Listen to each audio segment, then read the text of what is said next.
Lucas 8. Aconteceu depois disto que andava Jesus de cidade em cidade e de aldeia em aldeia, pregando e anunciando o evangelho do reino de Deus. E os 12 iam com ele, e também algumas mulheres que haviam sido curadas de espíritos malignos e de enfermidades. Maria, chamada Madalena, da qual saíram 7 demônios, e Joana, mulher de Cusa, procurador de Herodes, Susana e muitas outras, as quais lhe prestavam assistência com os seus bens.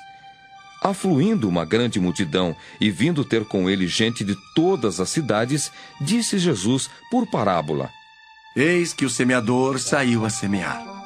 E ao semear, uma parte caiu à beira do caminho. Foi pisada e as aves do céu a comeram. Outra caiu sobre a pedra. E tendo crescido, secou por falta de umidade. Outra caiu no meio dos espinhos, e estes, ao crescerem com ela, sufocaram. Outra, afinal, caiu em boa terra. Cresceu e produziu a 100 por 1. Dizendo isto, clamou: Quem tem ouvidos para ouvir, ouça. E os seus discípulos o interrogaram, dizendo: Que parábola é esta? Respondeu-lhes Jesus: A vós outros é dado conhecer os mistérios do reino de Deus. Aos demais fala-se por parábolas, para que, vendo, não vejam, e ouvindo, não entendam. Este é o sentido da parábola. A semente é a palavra de Deus. A que caiu à beira do caminho são os que a ouviram. Vem a seguir o diabo e arrebata-lhes do coração a palavra, para não suceder que, crendo, sejam salvos. A que caiu sobre a pedra são os que, ouvindo a palavra, a recebem com alegria. Estes não têm raiz. Creem apenas por algum tempo, e na hora da provação se desviam. A que caiu entre espinhos são os que ouviram, e no decorrer dos dias foram sufocados com os cuidados, riquezas e deleites da vida. Os seus frutos não chegam a amadurecer. A que caiu na boa terra são os que, tendo ouvido de bom e reto coração, retêm a palavra. Estes frutificam com perseverança. Ninguém, depois de acender uma candeia, a cobre com um vaso ou a põe debaixo de uma cama. Pelo contrário, coloca-a sobre um velador, a fim de que os que entram vejam a luz. Nada há oculto que não haja de manifestar-se, nem escondido que não venha a ser conhecido e revelado. Vede, pois, como ouvis, porque ao que tiver se lhe dará, e ao que não tiver, até aquilo que julga ter lhe será tirado. Vieram ter com ele sua mãe e seus irmãos, e não podiam aproximar-se por causa da concorrência de povo, e lhe comunicaram: Tua mãe e teus irmãos estão lá fora, e querem ver-te. Ele, porém, lhes respondeu: Minha mãe e meus irmãos são aqueles que ouvem a palavra de Deus e a praticam. Aconteceu que, num daqueles dias, entrou ele num barco em companhia dos seus discípulos, e disse-lhes: Passemos para outra margem do lago. E partiram.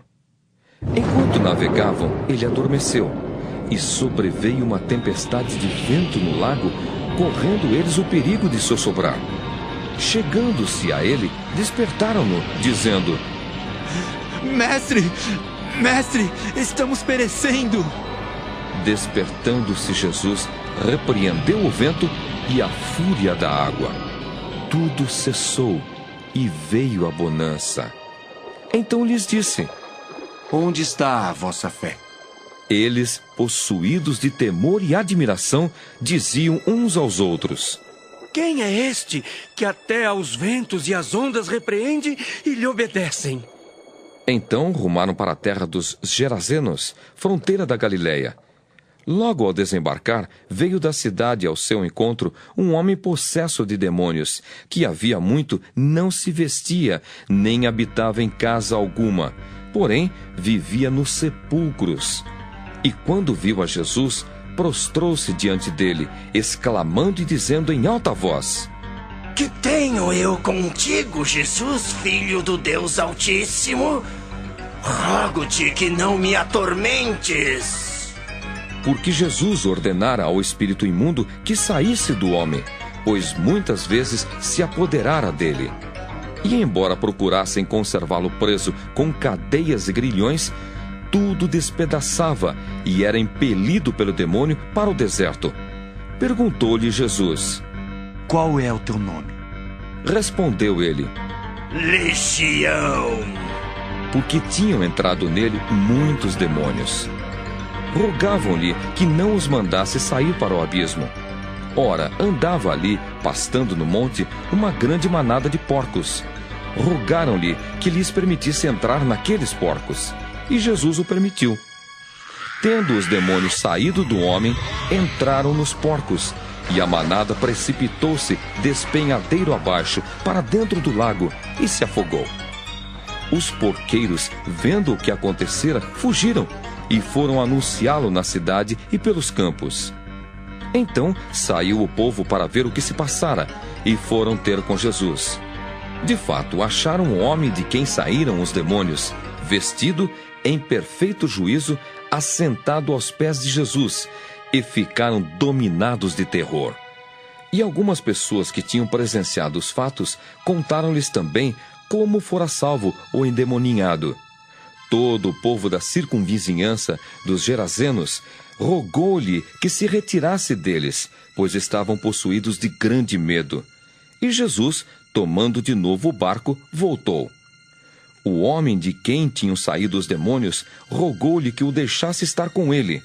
Jesus, porém, o despediu, dizendo: Volta para casa e conta aos teus tudo o que Deus fez por ti. Então foi ele anunciando por toda a cidade todas as coisas que Jesus lhe tinha feito. Ao regressar Jesus, a multidão o recebeu com alegria, porque todos o estavam esperando. Eis que veio um homem chamado Jairo, que era chefe da sinagoga, e prostrando-se aos pés de Jesus, lhe suplicou que chegasse até a sua casa, pois tinha uma filha única de uns 12 anos que estava à morte. Enquanto ele ia, as multidões o apertavam. Certa mulher que havia 12 anos vinha sofrendo de uma hemorragia e a quem ninguém tinha podido curar, e que gastara com os médicos todos os seus haveres. Veio por trás dele e lhe tocou na orla da veste, e logo se lhe estancou a hemorragia. Mas Jesus disse: Quem me tocou? Como todos negassem, Pedro, com seus companheiros, disse: Mestre, as multidões te apertam e te oprimem, e dizes, quem me tocou? Contudo, Jesus insistiu. Alguém me tocou, porque senti que de mim saiu o poder. Vendo a mulher que não podia ocultar-se, aproximou-se trêmula e, prostrando-se diante dele, declarou, à vista de todo o povo, a causa por que lhe havia tocado e como imediatamente fora curada. Então lhe disse: Filha, a tua fé te salvou. Vai-te em paz. Falava ele ainda quando veio uma pessoa da casa do chefe da sinagoga, dizendo: Tua filha já está morta. Não incomodes mais o mestre. Mas Jesus, ouvindo isto, lhe disse: Não temas. Crê somente e ela será salva. Tendo chegado à casa, a ninguém permitiu que entrasse com ele, senão Pedro, João, Tiago, e bem assim o pai e a mãe da menina. E todos choravam e a pranteavam. Mas ele disse: Não choreis. Ela não está morta, mas dorme. E riam-se dele, porque sabiam que ela estava morta. Entretanto ele, tomando-a pela mão, disse-lhe em voz alta: Menina, levanta-te. Voltou-lhe o espírito. Ela imediatamente se levantou, e ele mandou que lhe dessem de comer. Seus pais ficaram maravilhados, mas ele lhes advertiu que a ninguém contassem o que havia acontecido. Queridos espectadores, vamos agora fazer um estudo do capítulo 8 de Lucas. E nós vemos aqui o relato que Lucas comenta que o Senhor Jesus andava de cidade em cidade, de aldeia em aldeia. Ele dá esse detalhe, né, mostrando com detalhe a caminhada, a trajetória do Senhor Jesus. Cidade em cidade, aldeia em aldeia, isso dando um significado nessa trajetória do Senhor Jesus, o cuidado que ele tem de passar e não menosprezar ou desqualificar as cidades na qual ele passava, né? Ele diz cidades e aldeias, né? Não importa qual seja a dimensão, qual seja a estrutura da cidade, não importa, porque o Senhor nosso Deus olha o ser humano, olha a pessoa, é o indivíduo, e não existe para o nosso Deus importância de pessoas que moram na cidade grande ou moram na cidade pequena. Para Deus todos são iguais. Ninguém, porque mora na cidade grande, tem uma condição diante de Deus maior do que aquele que mora na cidade pequena. Então há uma igualdade. Nosso Deus, ele lida com o ser humano numa igualdade de condição. Ele faz questão de ver aquele que mora na cidade grande, de visitar, de abençoar com aquele que mora na cidade grande, assim como aquele que mora na cidade pequena, na aldeia, né? Porque nosso Deus, ele lida com o coração do indivíduo. Por isso que Lucas dá esse detalhe. Andava de cidade em cidade e de aldeia em aldeia, pregando, anunciando o evangelho do reino de Deus. E quem ia com o Senhor Jesus? Ele ia sozinho? Não, o Senhor Jesus era acompanhado pelos 12 apóstolos e também algumas mulheres.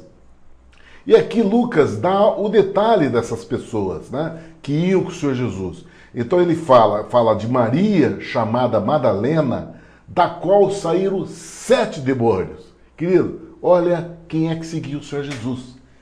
Né? A vida do Senhor Jesus, quem seguia ele, querido, não era as pessoas consideradas, as mulheres mais justas da sociedade, não. Quem seguia o Senhor Jesus eram aqueles que eram pecadores, eram aqueles que precisavam de médico, aqueles que estavam doentes e foram curados pelo poder da presença dele. Como Lucas relata aqui, que foram expulsos 7 demônios da Maria Madalena. E depois disso, querido, ela seguiu o Senhor Jesus. Aqui nós temos que entender uma coisa na qual o Senhor Jesus ensinou para a igreja, que eu e você, pecador, nós que vivíamos uma vida de pecado, nós que temos esse convite de andar na vereda do Senhor Jesus, Maria Madalena, ela quando foi pega em pecado, todos nós conhecemos o relato dela ter sido acusada por um fórum humano, da qual os homens que se consideravam religiosos e justos da época dela, encontraram ela em flagrante adultério, encontraram ela nessa situação. E a lei em Levítico, a lei de Moisés, é que esse tipo de mulher tinha que ser apedrejada. Maria Madalena foi para esse júri popular, dela ser colocada no júri e receber a condenação de morte e ser apedrejada. Só que eles levaram para a presença do Senhor Jesus. Essa foi a maior alegria para a vida de Madalena. Eles fizeram um bem tremendo para ela, porque levaram ela para a presença do Senhor Jesus. E quando nós deparamos na presença do Senhor Jesus, querido, todo aquele que conhece essa luz, que depara com a vida do Senhor Jesus, muda de vida, muda, transforma. Olha o presente que esses homens que queriam condenar ela ofereceram para ela, ofereceram o maior presente do mundo. E hoje nós estamos vendo aqui Lucas relatar que ela seguiu o Senhor Jesus. Por que ela seguiu o Senhor Jesus? Porque o Senhor Jesus deu uma palavra para ela, deu uma vereda para ela, deu um caminho para ela. Falou para ela, vá e não peques mais. Para nós seguirmos essa vereda, querido, para nós termos esse caminho que ela deu, que o Senhor Jesus deu para ela, vá e não peques mais, só pode ser seguindo Ele. Sem nós, se nós que queremos seguir a palavra de Deus, nós queremos obedecer a voz do Senhor Jesus e nessa determinação de nós irmos e não pecarmos mais. Para andar nesse caminho, só existe uma maneira, não tem outra maneira de nós seguirmos esse caminho. Para nós seguirmos esse caminho, nós temos que seguir o Senhor Jesus. Você tem que seguir, querido. Se você quer entrar nessa dimensão de fé, na dimensão de vida eterna, uma trajetória de vitória, você tem que seguir o Senhor Jesus. Então nós vemos aqui que entre os seguidores havia mulheres, né, que tinham sido curadas de espíritos malignos. e outras tinham sido curadas de enfermidades. E Lucas descreve essa que tinha sido curada de espírito maligno, Maria Madalena, na qual saíram 7 demônios dela. Querido, isso aqui é um lugar de bênção. Eu vejo na posição de Maria Madalena um lugar de bênção. É o lugar que nós, que vivemos aquela condição de pecado, nós temos que andar nessa dimensão. Maria Madalena foi sábia, ela foi escolhida, e nós temos que andar conforme ela, seguindo o Senhor Jesus, de aldeia em aldeia, cidade em cidade, seguindo essa palavra, seguindo esse poder manifesto nas vidas dos homens, lugar de paz, de vitória, de cura. É o lugar. E não tem saída para nós, querido, porque no mundo não tem mais nada que nos alegra. Quando você experimenta as dádivas, os bens dos dons celestiais sobre a nossa vida, a esperança que nós temos no Senhor Jesus, no mundo não tem nada mais que nos alegra. Então esse é o melhor lugar. E depois Lucas cita de outras mulheres. Fala da Joana, mulher de Cusa. Quem era Cusa? Era um procurador de Herodes. Aqui Lucas fala de uma mulher que era importante. Olha só o que Jesus faz com a vida dos homens. Como Deus é maravilhoso, como Ele aplana o caminho, como Ele tira os altos montes, aquelas pessoas soberbas, orgulhosas, e aplana, sabe? Faz um plano, coloca todos iguais. Você vê aqui uma mulher rica, né? Procurador de Herodes era um homem rico, ele que cuidava das finanças de Herodes. Se esse homem que cuidava das finanças de Herodes, Joana, ela tinha uma vida de bem bom. Ela era uma mulher de autoridade, ela vivia no meio dos palácios, ela tinha toda a prerrogativa de andar, de viver no meio da sociedade, da elite da sociedade na qual ela vivia. O marido dela era uma pessoa de destaque no reino da glória do mundo de Herodes. E ela vivia isso. Mas aqui, seguindo o Senhor Jesus, ela se tornou igual a Maria Madalena, aquela que foi expulsa 7 demônios, que era uma mulher adúltera, uma mulher da vida. Você vê o que nosso Senhor Jesus faz, querido? Ele iguala as pessoas, nós passamos. Por quê? Porque a vida das pessoas mudam, né? Por isso o Senhor Jesus diz que nós temos que nascer de novo. Há um novo nascimento, né? Quando nós vivemos a vida do mundo espiritual, nós deixamos essa dimensão da carne. A nossa identidade não é a identidade do passado, né? A Joana, Maria Madalena, a identidade dela, aqui Lucas descreve, mas a identidade dela agora é nova, é seguidora de Jesus, é uma nova vereda, é um novo caminho, é um novo destaque, é um outro lugar, querido, é outro lugar. Ela é citada pelo passado simplesmente para identificar ela, né? No meio de todos aqueles seguidores, mostrar, apontar quem era ela. Mas ela agora, ela está numa condição igual a todas. Você vê, Maria Madalena estava do lado de Joana, uma mulher da sociedade, que estava ali seguindo Jesus. E diz também Susana, que era também de posse, aqui não cita, mas diz, e Susana e muitas outras que serviam com os seus bens. Então aqui fala de mulheres ricas, mulheres que tinham poder financeiro, maridos ricos, famílias ricas, e que foram atraídas por aquilo que é tesouro do céu, por aquilo que é uma riqueza não desse mundo. Essas mulheres, elas deixaram, né? Elas se afastaram dessa posição de viver vida de palácio, vida de banquetes, de festa, de bajulação, de frisado do cabelo, de joias. Elas deixaram tudo isso, queridos, e passaram a viver a humildade, passaram a seguir o Senhor Jesus na trajetória de pregar o reino do céu, de anunciar o reino do céu. Queridos, na nossa geração, quantas mulheres hoje fazem isso? Né? Quantas? Mas nós vemos, querida, que na nossa geração ainda há um apelo do Espírito Santo para que as mulheres se desvencilham dessa condição de viver o mundo material, de viver a condição do prazer e da vaidade do homem, para entrar nessa proposta de eternidade que o Senhor Jesus oferece.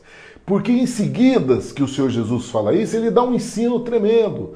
Porque quando Lucas escreve a respeito desses que seguiam, ele anuncia que houve quando o Senhor Jesus ele passava por aldeia, aldeia e cidade, junto com esses seguidores, ele disse que ajuntou-se a esse grupo de pessoas, o Senhor Jesus e esses seguidores, os 12 discípulos e essas mulheres que serviam o Senhor Jesus, ajuntou-se uma grande multidão, vindo de todas as cidades. E o Senhor Jesus dá um ensino tremendo para nós entendermos isso, essa posição dessas mulheres. Por que elas abandonaram os palácios, o dinheiro, abandonaram o bem bom desse mundo para seguir o Senhor Jesus? Porque o Senhor Jesus dá uma palavra poderosa aqui, queridos, de ensino. Ele diz que o semeador saiu a semear. Ele diz, então a semente foi lançada. Uma caiu no caminho, a outra caiu sobre pedra, e uma outra caiu sobre espinho, e outra caiu sobre terra boa. 4 lugares, né, de queda dessa semente. E ele diz que o primeiro lugar que caiu sobre o caminho, que foi pisada, veio as aves do céu e comeu essa semente. Essa semente não conseguiu germinar. O segundo grupo, que é no meio de pedras, essas pedras eram rasas, a terra era rasa, não teve raiz, e logo murchou e secou, e ficou na mesma condição daquela primeiro grupo, né, que estava na beira do caminho. Também não germinou e morreu. E o terceiro grupo foi o grupo que caiu no meio de espinhos, mas esse espinho cresceram junto com a semente, né, cresceram junto com essa planta que ele cita, e abafou essa planta, e ela não deu fruto, e acabou também perdendo a oportunidade. E o último grupo, aquele que caiu em terra boa. E quando ele deu esse ensino, ele deu uma palavra, logo que ele deu esse ensino, ele exclamou. Aqui nós vemos que Lucas, ele diz que dizendo essas coisas, clamava. O Senhor Jesus clamava. Sabe o que significa clamar? O Senhor Jesus, ele disse assim, quem tem ouvidos para ouvir, ouça. Isso, compreende? Ele deu uma exortação. Ele não falou, quem tem ouvidos para ouvir, ouça. Não, ele gritou. Ele gritou, porque essa é uma posição que nós temos que entender. Aí depois os apóstolos, quando viram aquele grito, quem tem ouvidos para ouvir, ouça. Quando o Senhor Jesus deu esse grito, foi que chamou a atenção. E aí os apóstolos falaram, Senhor, mas explica para nós essas parábolas, porque eles se interessaram diante da incisiva palavra de clamor que o Senhor Jesus deu. Quem tem ouvidos para ouvir, ouça. Aí então os apóstolos, diante da exaltação que o Senhor Jesus deu, eles perguntaram, Senhor, então nos explica essa parábola. E o Senhor Jesus diz, a voz, e isso é muito importante, você que está me ouvindo, querido, a voz é dada a conhecer o mistério do reino de Deus. Mas os outros, essa parábola, não tem o mesmo entendimento. Porque eles vendo, não vejam, eles ouvindo e não entendam.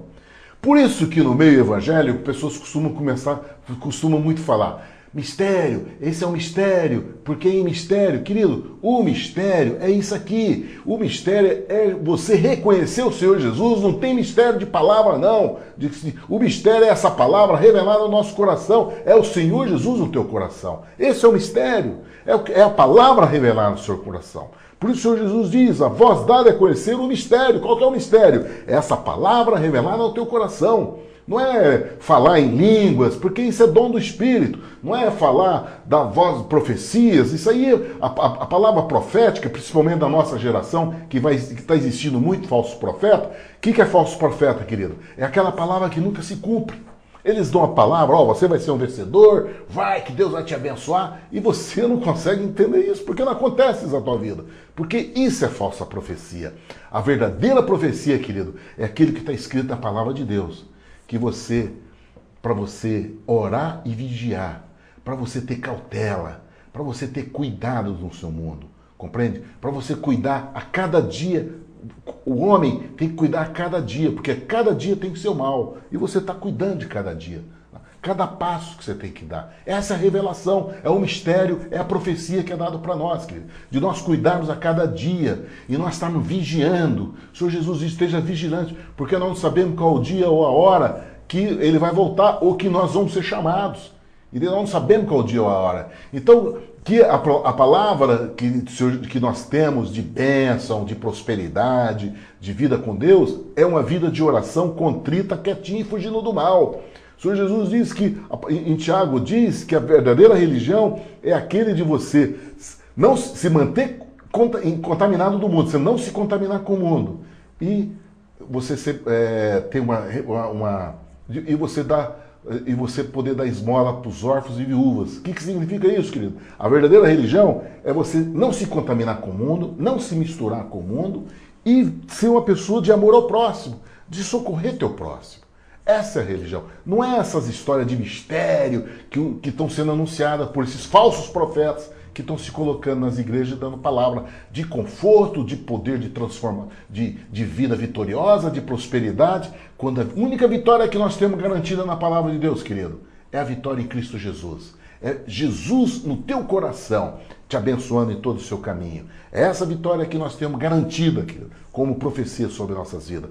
Por isso que o Senhor Jesus aqui dá uma palavra, questão dos mistérios. O mistério é revelado àqueles que têm ouvido para ouvir. Porque muitos vão ouvir e não vão entender. Muitos vão ver e não vão enxergar.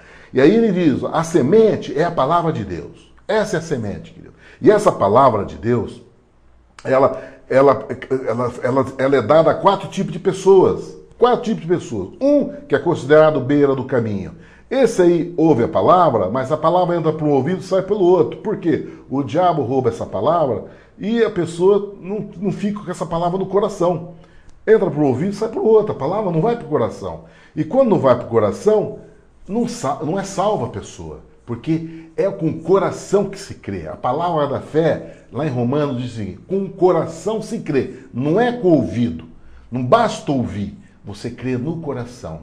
E você confessa com a boca. Compreende? Então, ele diz, não indo para o coração, a pessoa não é salva. Porque não crê no coração e não confessa com a boca. Então não tem salvação. O segundo grupo é aquele que ouve essa palavra, tá? Mas essa palavra, ele recebe até com alegria a palavra. Recebe até com alegria. Oh, que bom, Deus poderoso, Jesus maravilhoso. Só que vem a prova. Vem a prova. Nós todos, nossa fé tem que ser provada, querido. Ninguém que recebe essa palavra vai ser desprovido da prova. Vai existir prova, você vai ter que passar por dificuldade. O diabo vai te atentar. O diabo vai tentar a tua vida, vai vir dificuldade, vai vir doença, enfermidade, vai vir situações difíceis, pessoas vão estar debochando de você porque você é crente, porque você está frequentando a igreja tal. Você vai ter que mudar a tua vida, você não vai ter mais que ficar andando segundo os desejos da tua carne, você vai ter que fazer a vontade de Deus, que é manter uma vida quieta e não deixar os desejos da tua carne sobrepor a tua vida. Isso é carne, isso é prova. E aqui o Senhor Jesus diz que, vindo a prova, as pessoas se aborrecem e não deixa essa palavra ficar germinar no coração. Por isso que ela fica sem raiz. E aí então, com o tempo, a tentação leva a prova, as pessoas se desviam e perdem o caminho e deixam de seguir a palavra. Diz o terceiro grupo de pessoa, é aquele que recebe essa palavra. Essa palavra até germina, até cresce no coração, até chega no coração da pessoa. A pessoa até escreve. Mas aí vem os cuidados do mundo. Vem problema de pagar conta, vem o problema de você ter que investir da sua vida e querer o bem bom da vida e comprar uma casa boa e morar numa casa boa e você ter boas vestes, bom carro, se vestir bem, uma vida social, se apresentar bem diante das pessoas, você está preocupado em se anunciar como uma pessoa abençoada diante da igreja, mostrar que você é próspera, que você é abençoada, e com isso, querido, você abafa a palavra no seu coração. Ele diz que com essa postura sufoca a verdadeira riqueza que está no teu coração. Porque a riqueza do mundo se torna mais forte na tua vida. Os valores que as pessoas têm a teu respeito é mais importante do que o valor de Deus, sobre você. Então você se torna, no seu coração, uma pessoa preocupada com o mundo. E aí diz que não dá fruto. Você não dá fruto porque não tem perfeição.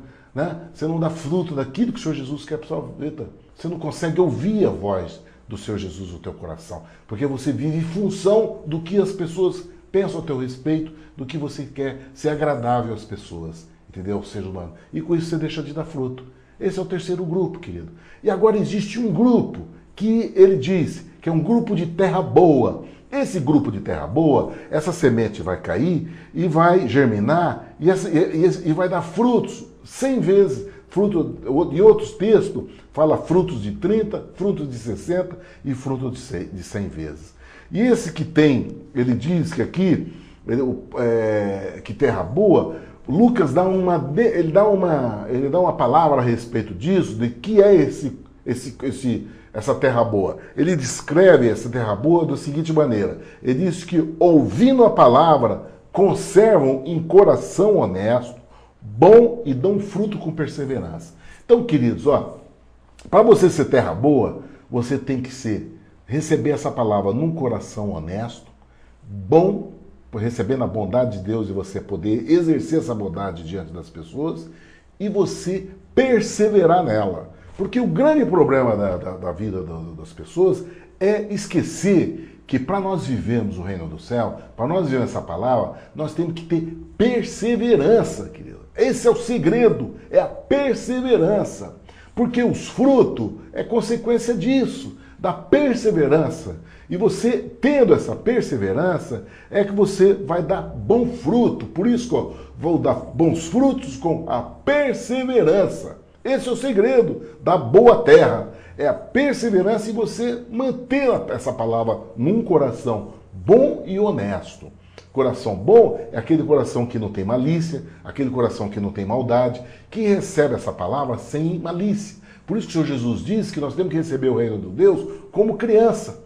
Porque a criança não tem malícia, ele acredita. E é isso que nós temos que ter. Nós temos que ter fé, crer nessa palavra. E aí o Senhor Jesus, depois de dar essa palavra, ele ensina o que é ser boa terra. Porque ele fala a questão da perseverança. Depois ele diz o seguinte, para ser boa terra, você é como ninguém, ele diz, ninguém acendendo uma candeia cobre com algum vaso, mas põe, ou então põe debaixo da cama. Não, você pega essa candeia, que é uma luz. O que é a candeia? A candeia é uma lamparina, a candeia é uma lanterna, é uma lamparina. Ela não pode ser colocada debaixo da cama, ela não pode ser escondida. Essa candeia ela tem que ser colocada num velador para que possa iluminar toda a sala, para que todos vejam a luz. E é assim que é a boa terra. A boa terra, querido, não é escondido. A boa terra não fica escondida. Ela dá a luz. Ela é colocada no lugar onde todos veem a luz. Por isso que o Senhor Jesus diz que é identificado, você conhece a árvore pelo fruto. Não há nada oculto diante do nosso Deus. Ele expõe tudo, querido. Não tem como isso. O homem pode até tentar abafar. Você, querido, que está na igreja, e muitas vezes a liderança da tua igreja, o teu pastor, por ciúmes, por ver essa luz, né, uma candeia que está ali na igreja, muitas vezes eles tentam até abafar a sua luz. Tenta até não permitir que você suba no púlpito, não permitir que você faça alguma obra dentro da congregação, por ver essa luz. Mas eu quero que você se aquiete, porque quem dá o fruto é o nosso Deus. Que na hora você vai dar o fruto, você vai ser luz, porque não tem como esconder. Por isso que o Senhor Jesus diz: ninguém acendendo uma candeia a cobre com algum vaso ou a põe debaixo da cama. Não tem como. O que você tem que fazer é descansar em Deus, esperar no Kairos de Deus, que significa no tempo de Deus, que no devido. Por isso que ele diz, tem uma palavra que diz assim: se humilha na mão poderosa de Deus, que no devido tempo ele vai te exaltar. Compreende? É essa colocação que o Senhor Jesus diz a teu respeito. Você que estão tentando colocar você debaixo da cama, né, na sua congregação.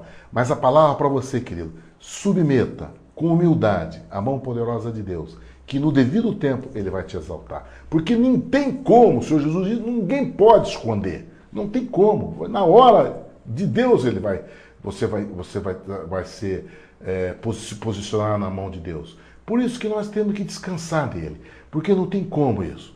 E depois ele diz, porque não tem como ninguém, ele continua lá no versículo seguinte, Porque não há coisa oculta que não seja manifesta, e nem escondida que haja de saber a vir à luz. Então, se você é luz, não tem como, não dá para ficar oculto, não dá para esconder. Aqui o Senhor Jesus não está falando, querido, essa questão do oculto, de ficar escondido. O Senhor Jesus não está falando de pecado, ele está falando de pecado. O Senhor Jesus está falando da luz. Por que ele deu ele deu essa palavra? Ele falou em 2 versículos, ele repetiu. Ele falou, ó, não pode esconder uma luz, depois ele repetiu, não tem como ninguém esconder, manter oculto uma luz. Por quê? Porque ele sabe que nós somos provados. O Senhor Jesus sabe que nós vamos ser provados. Que você, que é essa candeia, no lugar onde você está sendo posicionado na igreja, você que é essa luz, Jesus conhece a tua vida, sabe do teu coração sincero. Então ele nos dá a garantia, a certeza que ninguém vai nos manter oculto, nem vai nos manter escondido. Ninguém. Que essa luz, ela vai brilhar. A luz é colocada para ser vista. Essa é boa terra, querido. Essa é a boa terra. Não há oposição.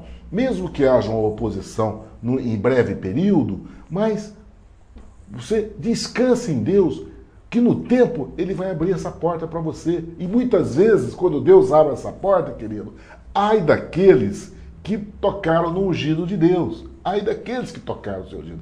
Não queira nem imaginar o que pode acontecer com esses que estão tentando abafar a luz que há em você, querendo esconder, porque não está contrapondo, não é contra a tua vida, querido. Não é contra você que está contrapondo. Ele contrapõe a vontade de Deus, a deliberação poderosa da palavra de Deus. Querido, o mundo passa, mas essa palavra não passa. Essa palavra é eterna, ela se cumpre em nossa vida. Ela é verdadeira, ela se cumpre. Então, ai daqueles que tentam abafar o vaso que Deus escolheu, que tenta abafar a candeia que Jesus se colocou na vida da sua vida ou da minha vida. Ninguém consegue abafar isso, porque essa palavra ela é verdadeira, querido. Nosso Deus é Deus fiel. Eu passo pelos caminhões, eu vejo essa inscrição, Deus é fiel, Deus é fiel. Mas será que as pessoas conhecem o que é a fidelidade de Deus? É isso aqui, querido. Uma das fidelidades de Deus é essa palavra, dele cumprir na tua vida. Deus é fiel, sim. Ele é fiel para que essa palavra seja cumprida em tudo. Nem um J, nem um tio vai mudar essa palavra. O Senhor Jesus já nos anunciou isso. Então, você que persevera na boa semente, querido, persevera na boa terra, que persevera com um coração bom, que persevera com um coração honesto, você tenha certeza que você é a candeia, querido. Você vai ser colocado à luz, o mundo vai ver, as pessoas vão ver o que o nosso Deus, o que o Senhor Jesus está fazendo na tua vida, o que o Senhor Jesus está fazendo de transformação e de posição, de vitória que o Senhor Jesus está colocando no seu coração. Depois aqui nós vemos Lucas falar a respeito de uma situação que fala a respeito desse lugar. Porque ele diz a respeito aqui, ele dá uma palavra seguinte: qualquer que tiver lhe será dado, mas qualquer que não tiver, até o que parece ter, lhe será tirado. O que diz a respeito disso, querido? É quando você tem o poder de Deus, você tem a graça de Deus, você tem a virtude de Deus, você tem a revelação de Deus sobre a tua vida, e você tem esse conhecimento de Deus, você está com a mão no arado, e você não dá fruto, querido. Você não manifesta ao mundo aquilo que Deus tem dado a você. Você não manifesta às pessoas a graça que Deus tem dado a você.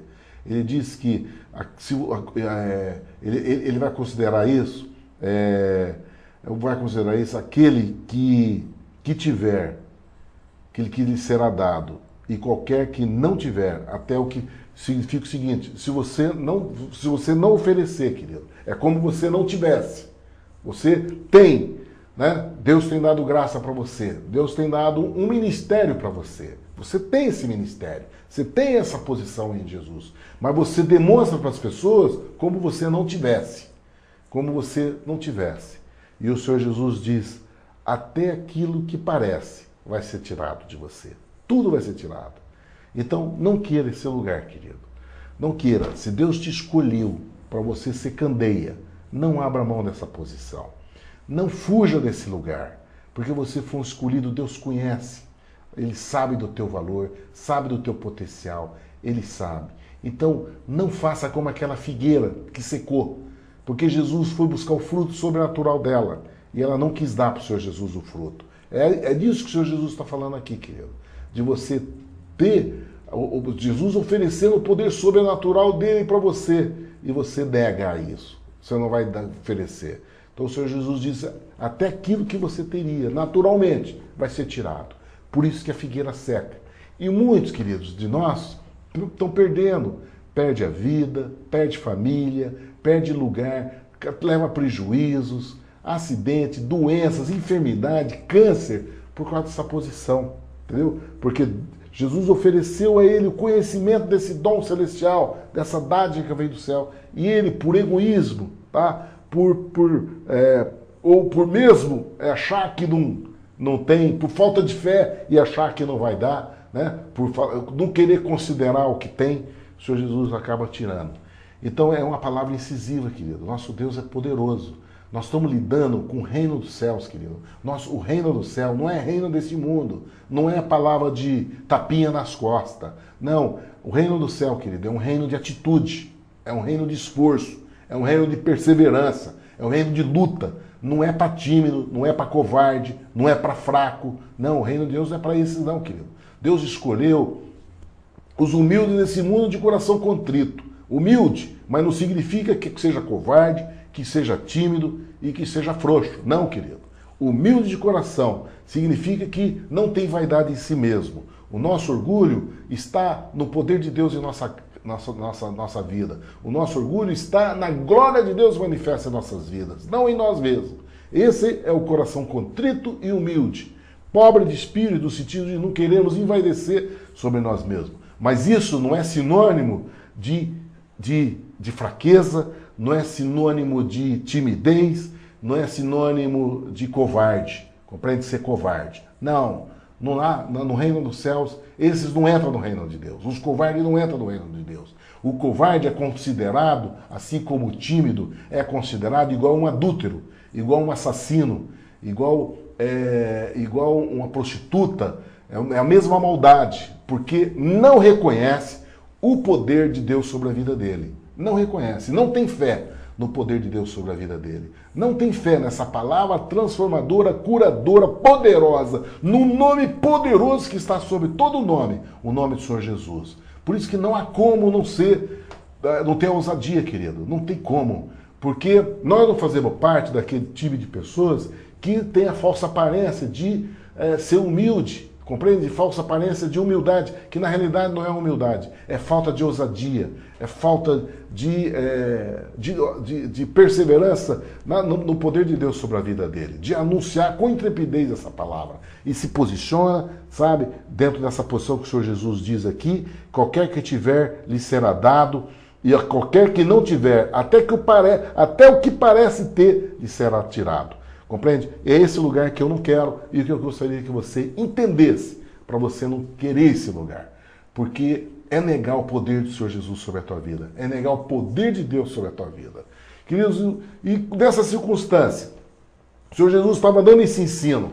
Aí apareceu na porta da casa lá, as pessoas que chegaram, bateram na porta e falaram para o Senhor Jesus, olha, a tua mãe e teus irmãos estão aí fora querendo ver você.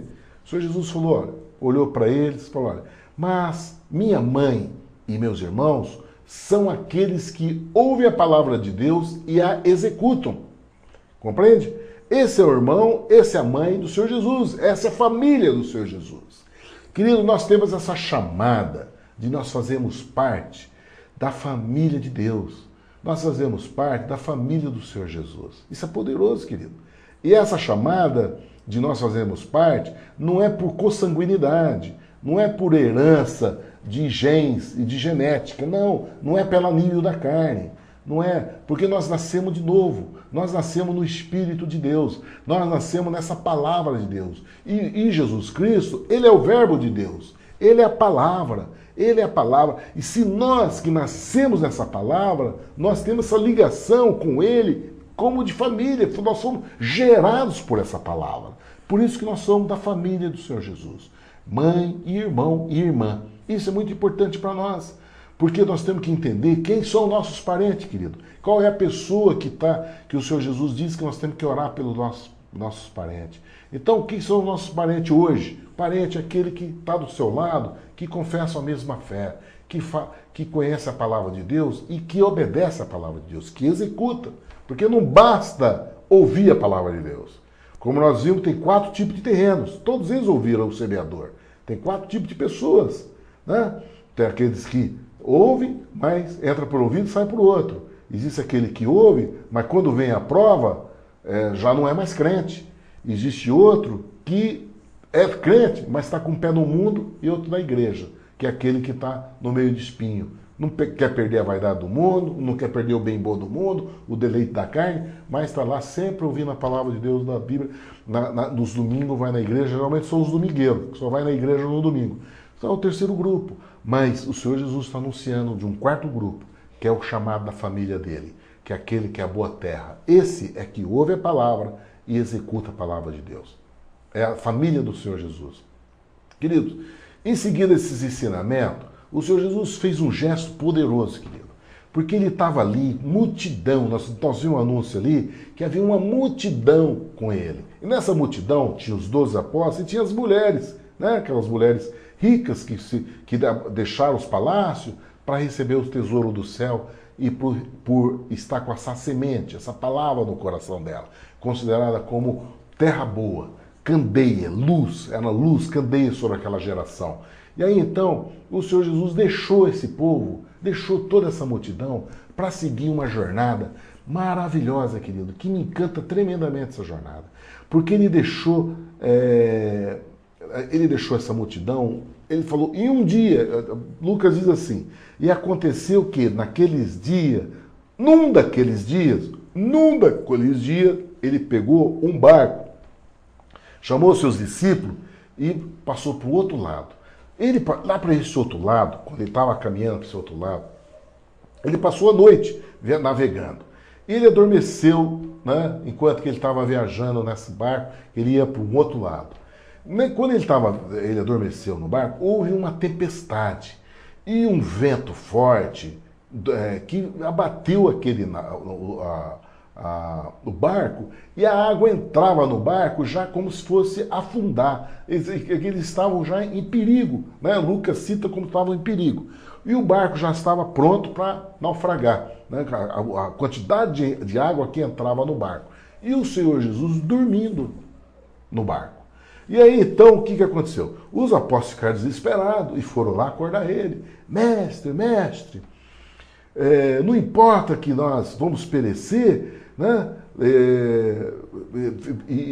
Com aquela situação do vento. E o Senhor Jesus levantou, olhou, repreendeu o vento e a fúria da água e logo cessou e houve bonança.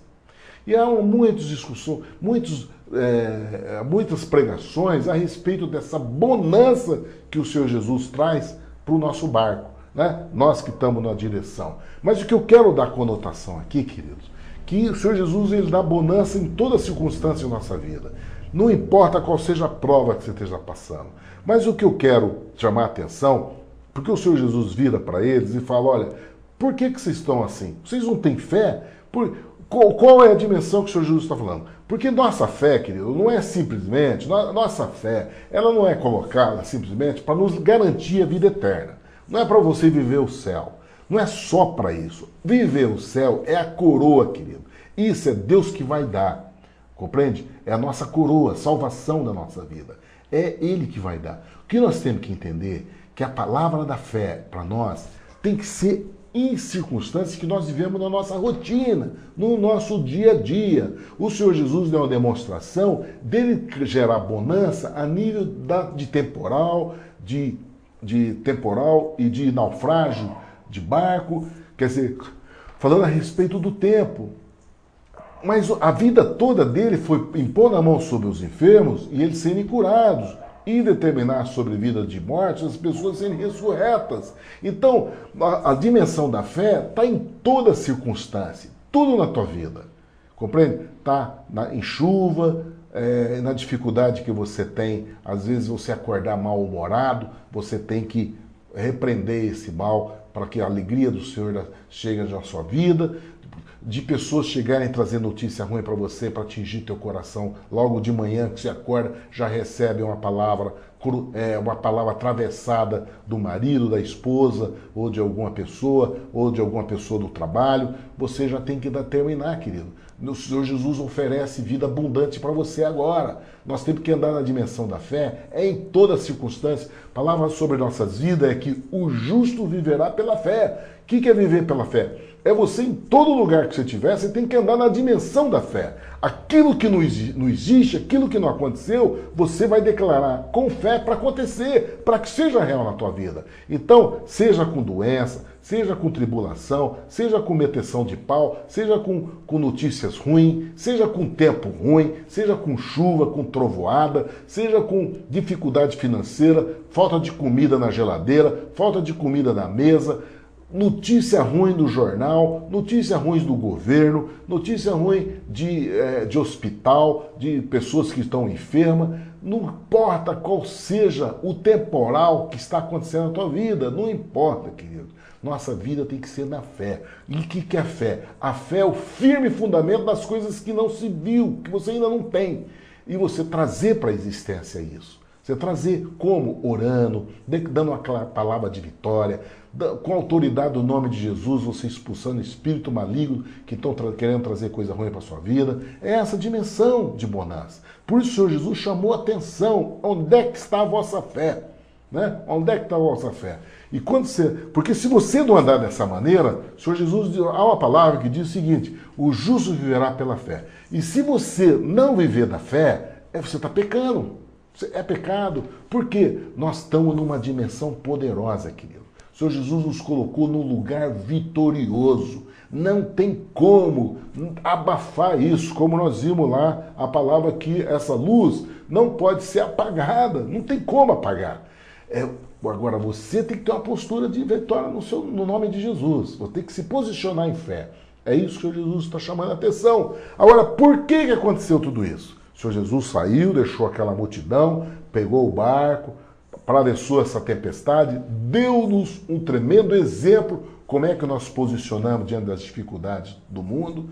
Só que ele fez tudo isso, querido, para ir para um lugar chamado Gadarenos, uma terra chamada Terra dos Gadarenos. Porque quando ele chegou nessa Terra dos Gadarenos, ele deixou essa multidão para essa Terra dos Gadarenos. Quando ele chegou nessa Terra dos Gadarenos, querido, ele encontrou um homem que estava no meio de sepulcro.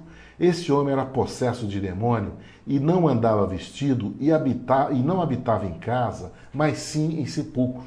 Olha a vida desse homem, querido. Ele não tinha família, deixou a sociedade, deixou tudo para viver no meio de sepulcros, lá no cemitério. Compreende? Uma vida miserável e nu. Não andava vestido, andava nu. Então, a presença desse homem era ruim, tanto para as pessoas que moravam ali, né? Ali naquele local. Ninguém gostava de passar por aquele local, porque esse homem era um homem pelado no meio do cemitério. Era assustador essa visão.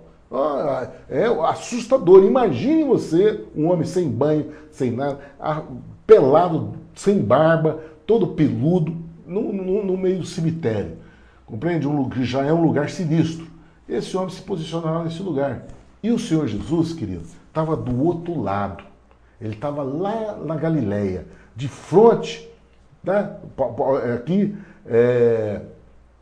Lucas descreve. O Senhor Jesus, ele navegou para a terra dos Gadarenos, que estava de frente da Galileia. O Senhor Jesus atravessou esse mar, querido. Ele atravessou o mar para chegar nessa terra, só com a intenção de ter um encontro com esse homem. Porque a sociedade se arrepiava, ninguém queria conviver esse homem. Esse homem era assustador a imagem dele. Mas o Senhor Jesus olhou aquilo que o homem não olha. Assim como ele olhou em mim, olhou você, queridos. Ele olhou o nosso coração. O Senhor Jesus viu o coração desse homem. ele atravessou esse mar, passou pelo temporal, pela dificuldade, até ameaça de naufragar, mas ele chegou no destino, chegou na terra dos Gadarenos. E quando ele chegou lá, ele tinha um lugar, ele tinha um encontro naquele lugar. E esse encontro se manifestou logo que ele encostou o barco. Quando ele encostou o barco, que ele desceu na terra, já veio de encontro com ele esse homem gadareno que vivia no meio do sepulcro. Esse homem veio e chegou para o Senhor Jesus, diz Lucas diz que ele se prostrou diante do Senhor Jesus e começou a falar pela voz do diabo. Olha o que o diabo anunciou. Que eu tenho contigo, Jesus, Filho do Deus Altíssimo. Peço-te que não me atormentes. Olha só a voz do diabo, queridos. Por que nós estamos falando a voz do diabo? Para nós identificarmos. Primeira coisa, o diabo sabe quem é Jesus. Ele fala, ele sabe quem é Jesus. Ele reconhece. Filho, como ele identificou aqui, ó, Filho do Deus Altíssimo. Peço que não me atormentes. Por quê? Ele sabe que tem um dia de tormento. Já há um dia destinado para ele, para o lugar que ele vai ter. Por isso que ele falou, peço que não me atormente, porque ele sabe do dia. Ele tanto identificou o nosso Senhor Jesus, como ele sabe o lugar que ele vai ser colocado. Agora, você sabe qual é o teu lugar? Agora, nós somos homens. Você sabe identificar Jesus? Você conhece Jesus? Você já identificou ele? Quem é ele, querido? E nós só temos uma maneira para nós identificarmos o Senhor Jesus, é através da palavra, porque ele é o verbo de Deus. Ele é o verbo de Deus. O Senhor Jesus é o verbo, querido. É a palavra de Deus. O demônio sabia quem ele era. E o demônio também sabia qual é o lugar que ele vai. Ele chegou diante do Senhor Jesus e falou, peço-te que não me atormentes. Porque ele sabe qual é o lugar dele. Agora, você sabe qual é o teu? Você sabe qual é o teu lugar? Então eu quero te dizer, querido, tem dois caminhos para a tua vida.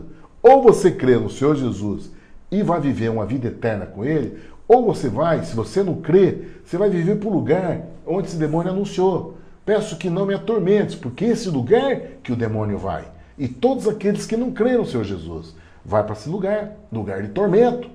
Então, nós temos que entender que essa é a posição que nós temos. Se o Senhor Jesus se apresenta em nossa vida, você tem que saber identificar ele. Né? E sabendo identificar, você vai ter, e você identificando que é o Senhor Jesus, você vai se identificar na palavra dele qual é o teu lugar. Qual é o lugar que é para você? Eu escolhi, busquei, e assim como eu quero perseverar nesse lugar e quero anunciar, perseverar na palavra de Deus, nesse caminho de justiça na qual nós temos essa chamada, você tem essa chamada. Então, é aqui que nós vemos a postura desse endemoniado, mas quem falou com o Senhor Jesus não foi a pessoa, foi o demônio que falou. Aí o Senhor Jesus, olhando para ele, e perguntou para ele, qual o nome dele. E ele anunciou que o nome dele era Legião. O Senhor Jesus, qual é o teu nome? O nome dele era Legião. Por quê? Tinha entrado muitos demônios ali.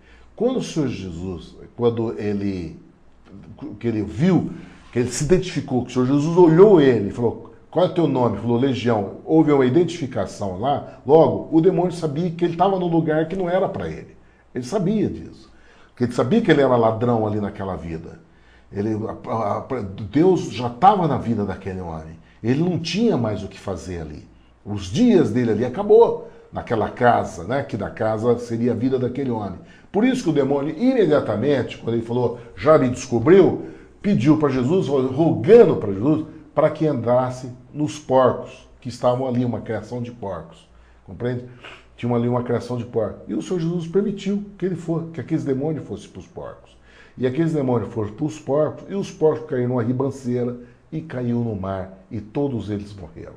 Queridos, nessa cena cinematográfica daqueles porcos caindo na ribanceira, o barulho que esses porcos tiveram ter feito, porque a gente conhece o barulho de porco, sabe que quando esses porcos saem e numa ação demoníaca, imagina o barulho que esses porcos fizeram caindo na ribanceira. Isso aí assustou a cidade, assustou os donos dos porcos. Houve temor, porque fizeram muito barulho, querido. Isso aqui foi uma cena cinematográfica que Hollywood não consegue filmar isso, não consegue trazer isso para a imagem do homem. Porque isso tem uma dimensão espiritual. O homem natural jamais vai ter o entendimento disso. Mas imagina o barulho daqueles porcos endemoniados se lançando sobre o abismo para cair numa ribanceira no mar.